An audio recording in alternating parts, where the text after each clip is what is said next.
ओम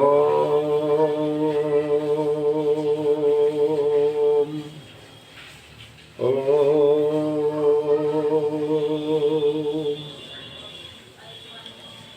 ओम यह प्राण तो निमिषतो महित्वैकैद्राजा जगतो बभूव ये से अस्य द्विपदः चतुष्पदः कस्मै देवाय विसापिधीमहे। आज मैं आर्यवेद दर्शन पर जो शिवरात्रि का पर्व आ रहा है उस पर्व की विशेषताएं क्या हैं, कब से पर्व रहा है और महर्षि दयानंद को इस पर्व से प्रेरणा, तो इस पर आज चर्चा रहेगी।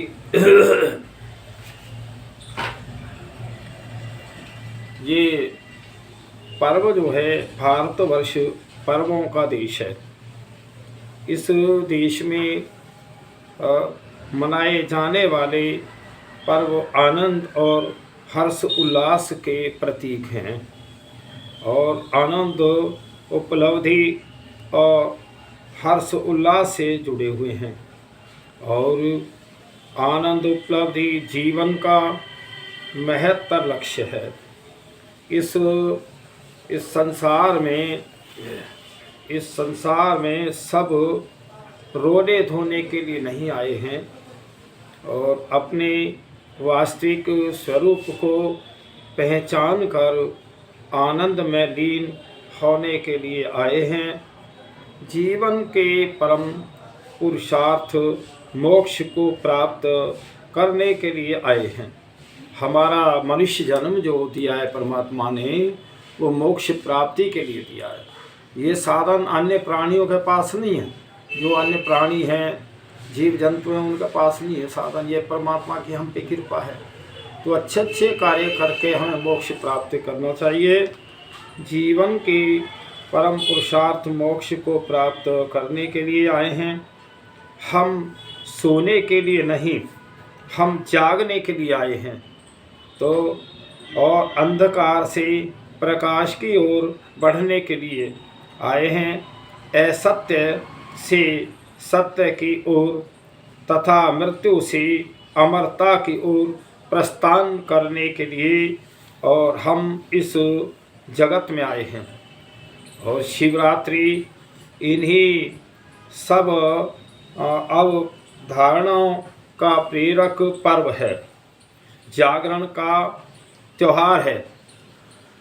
तो इस पे हम आज की वीडियो यही रहेगी।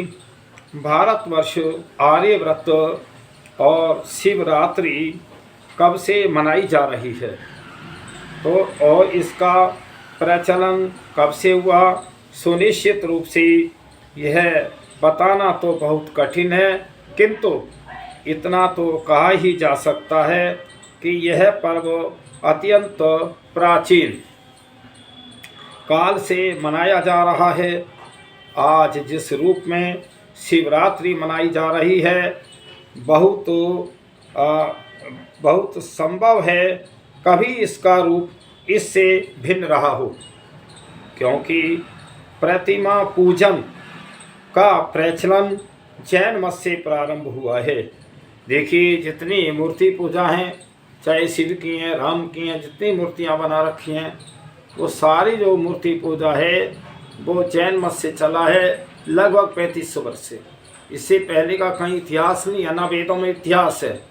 कई बार लोगों ने गलत सलत तो उसमें बात लिख कर के यार के ये वेद में है, वो विषय अलग है।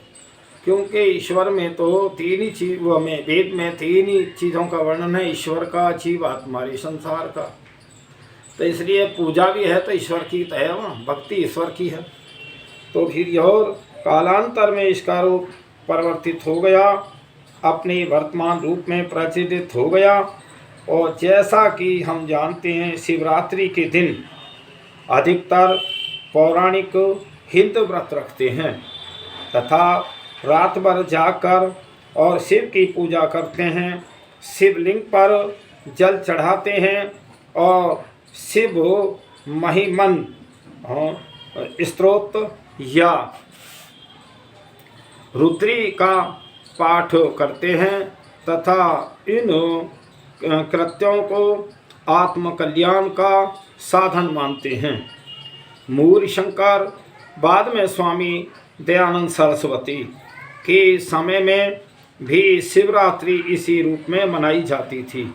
देखिए, महर्षि दयानंद का जो नाम था वो मूल शंकर था, और बाद में उनको जो है उनका कर्म और गुण कर्म स्वभाव से उनका महर्षि दयानंद नाम पड़ा।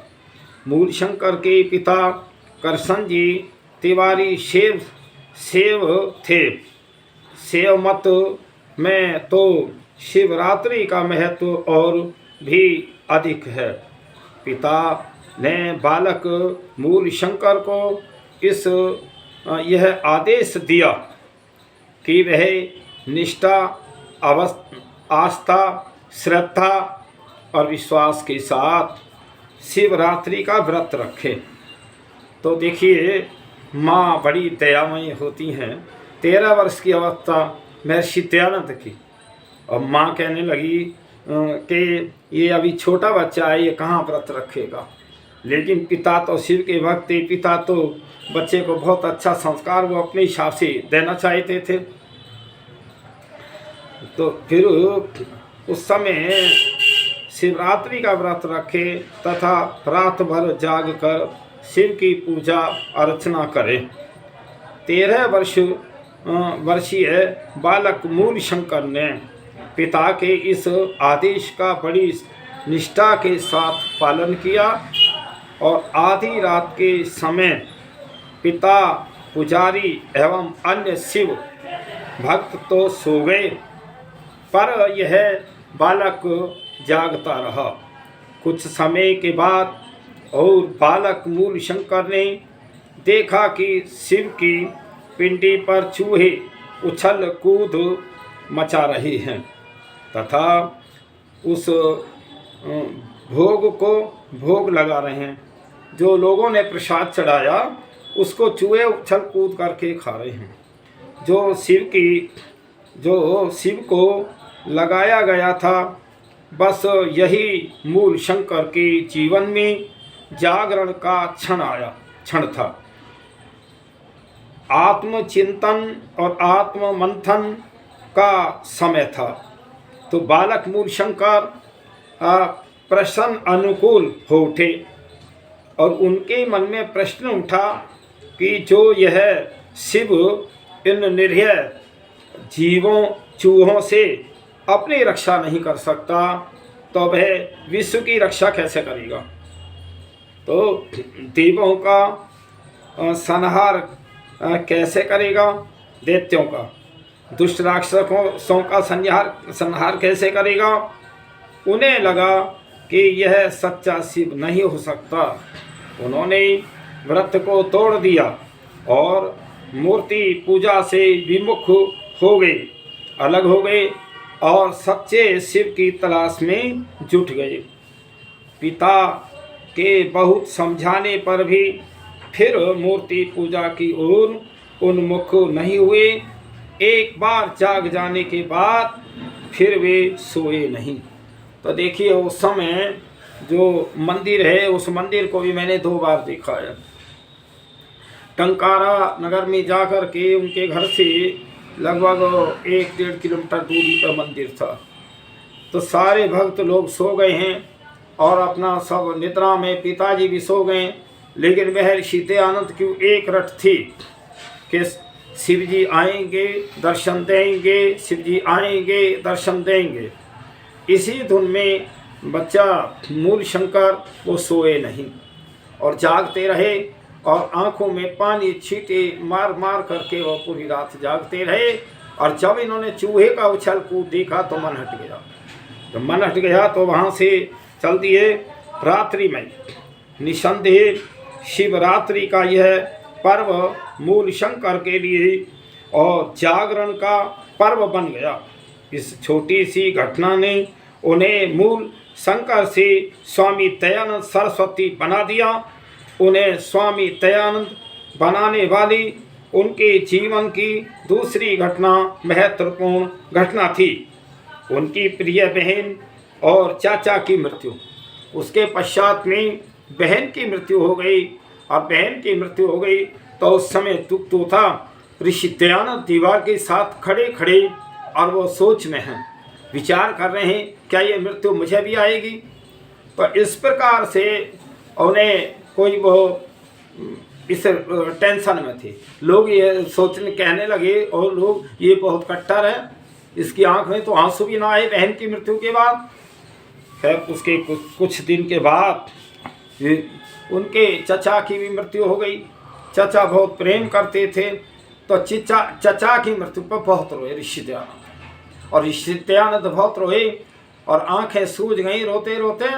और फिर उसके बाद वो प्रत्येक से ये सवाल करें, क्या मृत्यु मेरी भी आएगी? क्या अवश्य आएगी। इसका कोई उपाय भी है? कि हाँ, इसका उपाय है, ऋषि मुनि साधु सन्यासियों में वो ज्ञान देंगे, और ज्ञान का ही उपाय है, तुम्हें मुक्ति मिल जाएगी। तो इस घटना ने मूल शंकर को झकझोर कर रख दिया। जीवन और मृत्यु के प्रश्नों पर गहराई से विचार करने पर विवश कर दिया, और मूल शंकर गृह परित्याग कर सच्चे शिव की खोज में निकल पड़े। शिव रात्रि की घटना से उनके मन में जो जागृति हुई थी, इस घटना से उसे और बल मिला। ईश्वर की उन पर कृपा हुई, और ईश्वर ने और उनका वर्ण किया, और उन्हें दंडी स्वामी विरजानंद के रूप में एक ऐसा सच्चा गुरु मिला कि जो वेद ज्ञान और आर्ष ग्रंथों के अध्ययन से उनका हृदय पूरी तरह आलोकित हो गया। वे अज्ञान अंधकार की शिक्षा को निशा से स्वयं को जागे, और या निशा सर्वभूतानां तस्याम जागृति संयमी, पूरे देश को भी जगा दिया।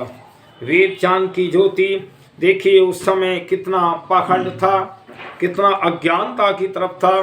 भारतवर्ष गुलाम था, और जो वेदों के विद्वान साधु सन्यासी भी नहीं थे।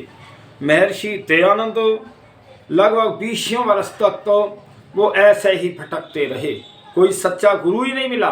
जितने हमारे अलखनंदा और सारी जो हिमालय पर्वत और सारे पर्वतों में साधु सन्यासी जो कोई कहे कि वहाँ जाओ अच्छे विद्वान हैं, वहाँ 10-5 दिन रहे, कोई प्रश्नों का सही उत्तर ना मिला, फिर आगे वो विद्वान है वो विद्वान है। इसी प्रकार सारे भारतवर्ष में गुरु की खोज में मिले।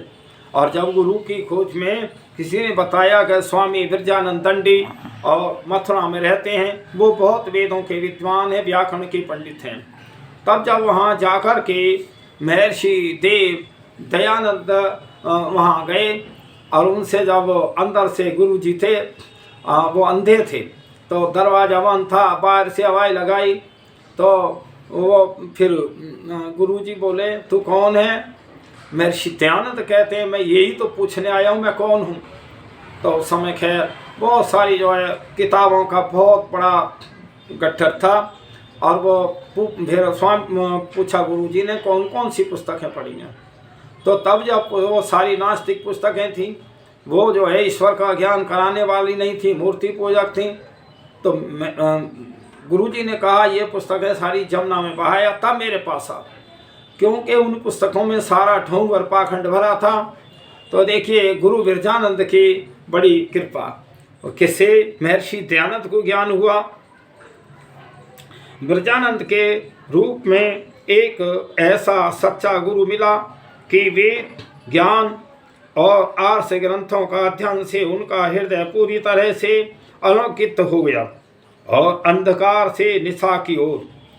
तो देखिए फिर को भी पूरे देश को भी जगा दिया ऋषि दयानंद ने। वेद ज्ञान की ज्योति से पूरे विश्व को आलोकित कर दिया, और वेद उद्धारक के रूप में अपनी एक अलग और निराली पहचान बना ली। यों जागारतम ऋतः कामयन्ते को जीवन में उन्होंने अस्मात किया। केवल भौतिक दृष्टि से ही नहीं, वे आध्यात्मिक दृष्टि से भी जागे और ऋचाओं ने उनकी कामना की।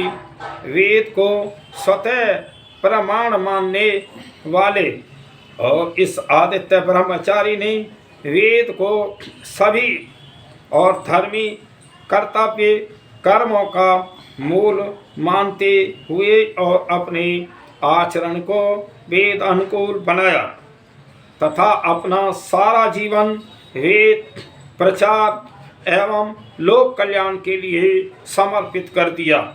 हम महर्षि के बहुत ऋणी हैं, सारा विश्व ऋणी है। जितने भी हमारे मत मतांतर, चाहे ईसाई, मुस्लिम, सिख, जैन मत, मूर्ति पूजा, सभी पे ऋषि ने प्रकाश डाला है। और उन्होंने जो सत्याप्रकाश पुस्तक है उसमें सभी देख लें, 4 समोल्लास तो ऐसे हैं कि जो प्राचीन स्थिति के और जो ये वैदिक मत क्या है, हिंदुत्व कहाँ जा रहा था, दूसरे पे ईसाई मत और जो ईश्वर को भूल करके और एक मनुष्य कोई वो बता रहे, ईसाई बता रहे, परमात्मा बता रहे, और चौथे मुस्लिम मत भी पे जो 14वां समोल्लास, 4 समोल्लास जो ऋषि ने इन्हीं पौराणिक पद्धतियों पे ही ऋषि ने लिखे हैं। सत्याप्रकाश बहुत अमूल्य पुस्तक है, आप उसको अवश्य ही पढ़ें। मनुष्य जीवन बहुत दुर्लभ है, ये इतना आसानी से नहीं मिलता, बहुत पुण्य कर्मों से मनुष्य जीवन मिलता है, इसको नष्ट ना करें। ऋषि दयानंद को समझो, ऋषि दयानंद को मानो। आज तो बहुत मतलब एक तरह रास्ता साफ कर दिया ऋषि ने। आज हमें वेद मिल रहे हैं, हमें बहुत सारी मिल रहे हैं, बहुत विद्वान हैं। इन विद्वान और वेदों को पढ़ो और समझो। तो फिर वेद प्रचार किया, कल्याण के लिए उन्होंने समर्पित कर दिया। शिवरात्रि वस्तुतः मूल शंकर के लिए कल्याण की रात्रि बनी। देखिए आज कितने सारे विश्व के लोग खूब मूर्ति पूजा करते हैं, कहीं जो है शिव की पिंडी की, कहीं और जल चढ़ाते हैं। अरे मैं तो बहुत लोगों को समझाता हूँ, भैया ये पत्थर है, चाहे तुम इसे गोल बना लो, किसी मनुष्य की आकृति बना लो, किसी को बनवा लो, ना ये भगवान हो सकता और ना तुम्हारा कल्याण कर सकता। कई बार तो ये मूर्ति को पूजते पूजते हमारी जो दिमाग है, हमारी बुद्धि जड़ हो गई, हमें सोचने की ही शक्ति ना रही। जब मूर्ति पूजा को इति करके और हम पूजा करते हैं तो हम ये सोचते हैं कि हमने आज का कार्य कर लिया, लेकिन कार्य तो कुछ हुआ ही नहीं। अगर आप संध्या करें, संध्या में ईश्वर के गुण कर्मों का उसके विचार करें, वेदों को पढ़ें तो हमारी बुद्धि आगे बढ़ेगी। और यहाँ तो बुद्धि पत्थर पूजते पूजते ही बुद्धि पत्थर हो गई। तो इसलिए विचार करो, शिवरात्रि ने उनके ज्ञान चक्षुओं को जिस प्रकार उनमें लिप्त किया और उन्हें जगाया, उससे उनका व्यक्तित्व दिव्य एवं विलक्षण बन गया और वे प्रेय से श्रेय की ओर एवं अन्य में से कोष की ओर और आनंद में कोष की ओर बढ़े। देखिए श्रेय प्रेय का मतलब ये है, जो ये संसार है ये श्रेय मार्ग और जो वो है ईश्वर का मार्ग प्रेय मार्ग, तो इन दोनों में उन्होंने समझ लिया संसार क्या है और ये ईश्वर क्या है, मैं कौन हूँ। तो जब ये जान जाता है तो जो अंदर की जो आंखें ज्ञान चक्षु खुल जाते हैं तो फिर भटकता नहीं है मनुष्य। तो अन्य कोश है और बड़े मूल शंकर से वे स्वामी दयानंद सरस्वती और स्वामी दयानंद से महर्षि दयानंद बने और उर्ध्वरेतस्तम आदित्य ब्रह्मचारी ते दयानंद वेद विद्या निशान उद्भट विद्वान निर्भीक और सत्यनिष्ठ वक्ता परम ईश्वर भक्त अति उत्कृष्ट लेखक, एक प्रकार से पत्रकार भी, वेद भाष्य कर्ता, योग की विद्या परंपरागत परम योगी, राष्ट्रदेव के उपासक, स्वराज्य स्वदेशी और स्वराष्ट्र आर्य भाषा के प्रबल समर्थक, क्रांतिकारी वीर, परम त्यागी, तपस्वी, दयालु और निर्लोभी, सिद्धांतनिष्ठ और प्रियतम समाज सुधारक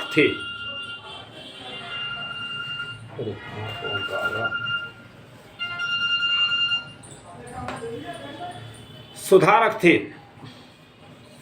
उन्होंने अपने समय में फैले अंधविश्वासों, कुरीतियों, पाखंडों और अज्ञान अंधकार को और जड़ से उखाड़ फेंकने की भरसक चेष्टा की। शूद्रों और नारियों को और वेद अध्ययन का और अधिकार दिलाया। देखिए, आज तो लोग ये और कहते हैं कि नारी को वेद मंत्र का अधिकार ही नहीं है, गायत्री मंत्र का अधिकार नहीं है। ये तो अगर हम प्राचीन इतिहासों को देखें तो महर्षि दयानंद ने जो अंधकारमय देश था उसमें भारतीयों को जगाया। और आज जहाँ वेद स्त्रियां ना पढ़ें, शूद्र ना पढ़ें, ऐसा कौन सा हुआ है? वेद जो ईश्वरीय ज्ञान है सभी के लिए परमात्मा ने दिया है, सब वेद पढ़ सकते हैं। और स्त्री तो ऐसी ऐसी विद्वत्सी थीं। राजा जनक के समय उन्होंने ये जानना चाहा कि मेरे राज्य में कौन विद्वान है, तो उन्होंने 1000 गायें इनाम में रखी थीं और गायों के सींगों में सोना लगा था। दूध देने वाली गायें थीं, जो आज शास्त्रार्थ में सबसे ऊपर सारे विद्वानों को हरा देगा, ज़्यादा विद्वान होगा उसको ये गाय इनाम में दी जाएंगी। तो देखिए, गार्गी कितनी विदुषी थी, वो गुरुकुल भी चलाती थी और उन्होंने सभी को जो है जैसे प्रश्न करते रहे उत्तर देती रहीं। सारे ब्राह्मण लोग, सारे विद्वान लोग हार गए और गार्गी 1000 गायें और सोना लगा सींगों में दूध देने वाली और वो इनाम में लेके गई। कह रहे मैं गुरुकुल चलाती थी कि हमारे बच्चे दूध पिएंगे। ऐसी थी भारत की नारियां। हे विश्व के लोगों, भारत को तभी तो जगत गुरु कहते हैं। भारत रहेगा ही जगत गुरु जब तक ये दुनिया है। भारतवर्ष का इतिहास खत्म नहीं होगा। क्यों? वैदिक इतिहास है, यहाँ ईश्वरीय ज्ञान का इतिहास है, वो खत्म नहीं हो सकता। इसलिए विचार करो, तुम अधर्म और पाप कितने ही कर लो, लेकिन ईश्वरीय ज्ञान समाप्त नहीं हो सकता। तो मैं फिर बताना चाहता हूँ, तो नारियां वेद अध्ययन करें, दिलाने का अछूत उद्धार हिंदुओं आर्यों को सुसंगठित करने और नारी शिक्षा, नियोग प्रथा, विधवा विवाह। देखिए, जो पहले जो ना कितना अंधविश्वास था, अगर कोई पत्नी विधवा हो गई तो उसका पति के साथ ही उसको जला दिया जाता था। लेकिन महर्षि दयानंद ने कहा कि विधवा नारी दोबारा से फिर नियोग कर सकती है और इस प्रकार एक नहीं एक, अगर वो भी अगर खत्म हो जाए तीसरा चौथा 10 तक कर सकती है। और अगर किसी पुरुष की भी नारी मर जाए तो वो भी जो है नियोग विवाह कर सकता है। वो भी एक समय में एक स्त्री पुरुष रहेंगे, वो भी 10 तक कर सकता है। इतनी बढ़िया जो है हमारे उसमें शास्त्रों में ऋषि ने दिया है। और महर्षि दयानंद कहते हैं कि जो हमारा वेदोक्त और ईश्वरीय आदेश है कि हम 10 तक संतान उत्पन्न कर सकते हैं। आज तो कितने पतन की तरफ जा रहे हैं, किसी के एक बच्चा और किसी के एक बिना है और वो उसी में मस्त हैं। तो इसलिए विचार करो, तो ये ऋषि के जो मिशन है उसको समझो। ये जो शिवरात्रि है ये अंधकार को मिटाने के लिए और प्रकाश की तरफ लाने के लिए महर्षि दयानंद ने वेदों का प्रचार किया। आर्य समाज के संस्थापक ऋषिवर दयानंद आजीवन असत्य से लोहा लेते रहे और उनके सामने कभी झुके नहीं और अत्यंत निर्भीकता के साथ और सत्य पथ का समर्थन करते रहे। उनके 3 सर्वाधिक महत्वपूर्ण ग्रंथ हैं, सत्यार्थ प्रकाश और संस्कार विधि और ऋग्वेद आदि भाष्य भूमिका। यूँ तो उन्होंने छोटे बड़े 40 ग्रंथों की रचना की और उनका जीवन काल केवल 59 वर्ष का ही रहा। तो देखिए, जो कहते हैं ना कि हमने डॉक्टर को ही दुश्मन समझ लिया, जो सारी दुनिया का इलाज करने के लिए महर्षि दयानंद विचार देने के लिए आए, हमने उन्हीं को जहर दे के मार दिया। ये संसार का ये है नियम है। तो इसलिए स्वामी दयानंद का उदाहरण हमारे सामने है, किंतु आज भी हम और गफलत की नींद में सो रहे हैं। शिवरात्रि का यह महापर्व हमें जगाने के लिए प्रतिवर्ष आता है, किंतु हम जागने का नाम ही नहीं लेते। हम ऋषि बोध उत्सव तो धूमधाम से मना लेते हैं, किंतु और आत्मबोध की ओर उन्मुखता नहीं होती। देखिए, जो ये बोध उत्सव है शिवरात्रि का, बोध कहते हैं ज्ञान को, और हम इसको मनाते तो हैं और ज्ञान की तरफ कोई नहीं सोचता। इसे विचार करो कि मनुष्य जीवन हमें मिला किस लिए है। पर उसके आर्य हम विश्व को आर्य बनाने की घोषणा तो बड़े जोर शोर से करते हैं, पर अपने गृहवान में कभी झांकने का के नहीं देखते हैं। हम कितने आर्य हैं और हमने कितने दुर्गुणों का परित्याग किया है और कितने श्रेष्ठ गुणों को हमने धारण किया है। और वैदिक वाङ्मय का, ऋषिकृत ग्रंथों का कितना स्वाध्याय किया है तथा उनके मंतव्यों को अपने आचरण में कितना उतारा है। समझने की बात है तो यह भी है कि शिवरात्रि जागरण का पर्व है और आत्म मंथन और आत्म चिंतन का पर्व है। शिव संकल्पों को धारण करने का पर्व है, पर तथा अपने कल्याण रूप कर्म का पर्व है। आइए हम सब भी सच्चे शिव की खोज करें और आत्म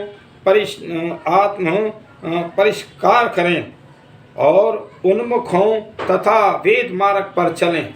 हमें देखिए, महर्षि दयानंद से ये हमें सब शिक्षा लेनी चाहिए। ऋषि दयानंद ने अपने जीवन में कितने कष्ट उठाए और वो कष्ट भी हमारे लिए उठाए। उन्होंने अपने लिए तो कोई अपना स्वार्थ ही नहीं था। तो मैं इस पे थोड़ा सा ऋषि की उस पर चर्चाएँ करता हूँ। देखिए, ऋषि से पहले हम वेदों को जानते नहीं थे। कई लोग तो बकवास करते कि ये तो गडरिया के गीत हैं। अरे गडरिया भी कोई इतना ज्ञानी हो सकता है?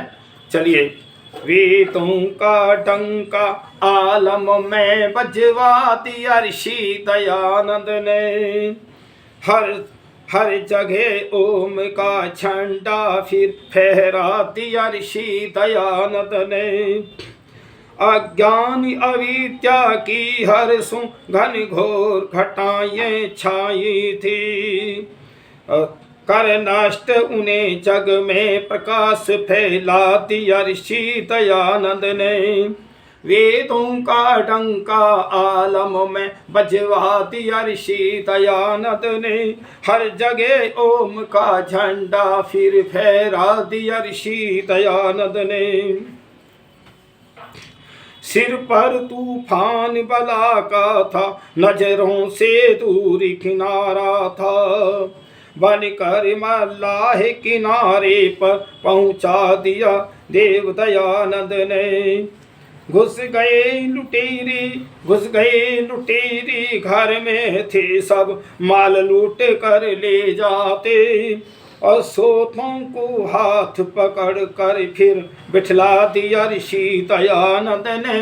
वेदों का डंका आलम में बजवा दिया ऋषि दयानंद ने, हर जगह ओम का झंडा फिर फहरा दिया ऋषि दयानंद ने।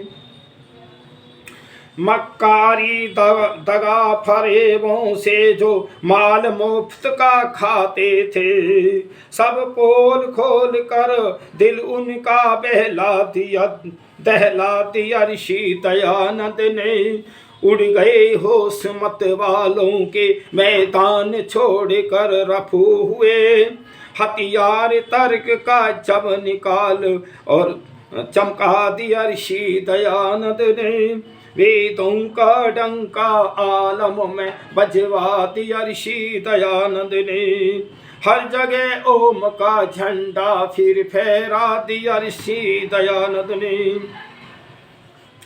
कब्रों पर शर को पटकते थे, काशी काबे में भटकते थे। दे ज्ञान उन्हें मुक्ति का मार्ग दिखला दिया ऋषि दयानंद ने।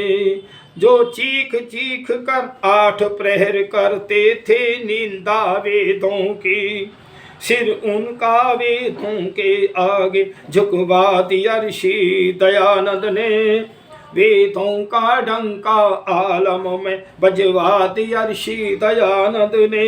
हर जगह ओम का झंडा फिर फहरा दिया ऋषि दयानंद ने। सब छोड़ चुकी थी धर्म कर्म गौरव गुमान ऋषि मुनियों का। और फिर संध्या हवन यज्ञ करना सिखला दिया ऋषि दयानंद ने।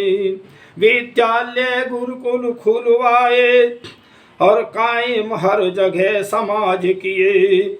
आदर्श पुरातन शिक्षा का बतला दिया ऋषि दयानंद ने। बलिदान किया बलि वेदी पर जीवन प्रकाश हंसते हंसते। सच्चे रहबर बनकर सबको चेता दिया ऋषि दयानंद ने। वेदों का डंका आलम में बजवा दिया ऋषि दयानंद ने। हर जगह ओम का झंडा फिर फहरा दिया ऋषि दयानंद ने। देखिए परम पिता की कृपा से महर्षि दयानंद एक सूर्य बन के आए जो प्रकाश दिया उन्हें। सूरज बनकर दूर किया पापों का घोर अंधेरा। वह देव दयानंद मेरा, वह देव दयानंद मेरा। मथुरा काशी से बिता हुआ गुरु गिरजानंद का चेहरा। वह देव दयानंद मेरा। सूरज बनकर दूर किया पापों का घोर अंधेरा। गुरुवर को जो था वचन दिया प्राणों के साथ निभाया। पी पी कर जहर का प्याला अमृत हमें पिलाया। सर्दी गर्मी भूख प्यास नहीं देखा सांझ सवेरा। वह देव दयानंद मेरा। सूरज बनकर पापों का किया दूरी अंधेरा। वह देव दयानंद मेरा। ऋषि तेरे आने से पहले घिरे थे बादल काले। और इस भोली भाली जनता को डरते थे विषधर काले। तो वेद वीणा बजा बजा कर मस्त सपेरा आया। वो तुम देव दयानंद मेरा, वह देव दयानंद मेरा। सूरज बन कर दूर किया पापों को घूर अंधेरा। वह देव दयानंद मेरा। एक भजन और हो जाए समय। देखिए महर्षि दयानंद के थोड़े और रुक जाते तो बहुत कुछ वो कार्य करते। ऋषिवर तनिक और रुक जाते। दिख रहा था निकट किनारा, मिटता जा रहा था अंधियारा। चमक रहा था भाग्य सितारा। और क्षण भर झपकी पलकें और तुम रुक जाते। छोड़ गए सब बातें ऋषिवर तनिक और रुक जाते। जैसा साधन है हमारे फोनों का साधन है, सारे विश्व का साधन है, ऐसे में ऋषि दयानंद तो बैठे बैठाए सारे जगत को आर्य बना देते। और तो तुम हमको वरदान मिले थे, मान को अभिमान मिले थे, भारत को भगवान मिले थे। मानवता पूजित होती। यदि यदि तुम हमको अपनाते, स्वामी तनिक और रुक जाते, स्वामी तनिक और रुक जाते। तुमको खोकर जग रोता है, पर रोने से अब क्या होता है। जो सोता है भाई खोता है, जो मानवता को जीवन भर। और तुम रहे जगाते, स्वामी तनिक और रुक जाते, ऋषिवर तनिक और रुक जाते। जग भर को था आर्य बनाना, वेद का पावन गीत सुनाना, धर्म ध्वजा के फहराना, अंधकार मिट जाता यदि तुम और अधिक रुक जाते, स्वामी और अधिक रुक जाते। अगर महर्षि दयानंद भाई अभी वो अगर और 10-20 साल भी रहते, क्योंकि बहुत दिन में तो मानव जो है, जो उसका लक्ष्य वो समझता है। जब ये लक्ष्य 10-20 साल ही काम करने पाए, ऋषि दयानंद ने ये जो भारत देश को आज़ादी मिली, क्या सारे विश्व ही ऋषि का ऋण है। क्योंकि जो वेद का ज्ञान दिया जो लुप्त था, ये सभी मान रहे हैं, ऐसा नहीं है, और सब पे ही उन्होंने ज्ञान दिया, चाहे ईसाई हैं, चाहे मुस्लिम हैं, सिख, जैन मत जितने भी हैं, सबके बारे में जहाँ जहाँ भ्रांतियाँ हैं, कमियाँ हैं, उन पर प्रकाश डाला। महर्षि दयानंद ने सत्यार्थ प्रकाश हमें अमर ग्रंथ दिया है। सभी को जो है इस उसमें जो ये पर्व है, इस पे सभी को जो है सत्यार्थ प्रकाश पढ़ना चाहिए, खरीदना चाहिए। मैं जो विश्व के लोगों से कह रहा हूँ, सत्यार्थ प्रकाश तुम्हें कहीं नहीं मिल रहा हो तो कोई आर्य हो वो उपलब्ध कराएगा, आर्य समाज मंदिरों में से मिलेगा। तो ऋषि का बहुत अच्छा है। ये मानव जीवन बहुत अमूल्य है, ये ऐसे नहीं मिलता, बहुत शुभ कर्मों से मिलता है। इसको वैसे ही नष्ट मत करो, अविद्या के कारण नष्ट मत करो, गलत कार्य के कारण मत करो। खान पान, लड़ाई झगड़ा और हत्याएं करके तुम सोचो कि हम इस संसार के स्वामी हो जाएं, मालिक बन जाएंगे। यहाँ एक सुई का भी कोई मालिक नहीं बन सकता। मालिक एक ही है, एक ही रहा, एक ही रहेगा। ये विचार करो। तुम तो मनुष्य जीवन हमें मुक्ति प्राप्ति के लिए मिला है, ये हमें अच्छे अच्छे कर्म करके मुक्ति प्राप्त करें, जन्म मरण के बंधन से छूट जाएं, बार बार संसार में आएं और कष्ट पाएं। इसलिए परम पिता परमात्मा की हम पे कृपा है कि हम मुक्ति प्राप्त करें। और मैं सभी से ये करवत प्रार्थना करता हूँ कि ज़्यादा से ज़्यादा मेरी वीडियो को सुना करें। और मेरी वीडियो सारी धार्मिक हैं, ईश्वर कृत हैं, जीव का कर्तव्य क्या है, संसार क्या है, इसी पे मेरा सब विचारधारा है। मेरा किसी से कोई एक पक्ष मतांतर नहीं है। मैं सत्य बात कहता हूँ, ऋषि का ही मैं शिष्य हूँ, ऋषि की बात कहता हूँ। इतना ही कह करके ओम शम।